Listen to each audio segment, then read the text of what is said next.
આજરોજ અમરેલી જિલ્લાના આસોદર મુકામે જય બજરંગ કોટેક્સ મિલ ખાતે આગ લાગવાની ઘટના બનેલી હતી।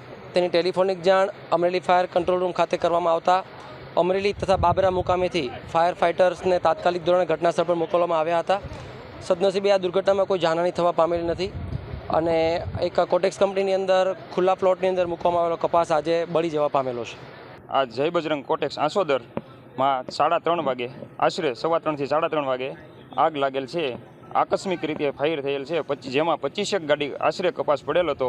હવે આકસ્મિક રીતે લાગેલ છે, બહુ ખ્યાલ નથી મને તો મારા મહેતાજીએ અંદર ઓફિસમાં જાણ કરી કે કપાસ સળગે છે, એટલે તરત દોડીને બધા માણસો અથવા ગામ લોકો આશરે 200 જણા ગામમાંથી આવેલ પાઇપ અને ફાયર ફાઇટરની ગાડીઓ બધું ટાઈમસર આવેલ છે અને પડેલ કપાસ ગ્રાઉન્ડમાં એ 25 ગાડી કપાસ બળીને ખાક થઈ ગયેલ છે। એ બચાવાયેલ તો 25 ગાડી કપાસ છે, એમાં 1 ગાડી કપાસ બચાવાયેલ છે।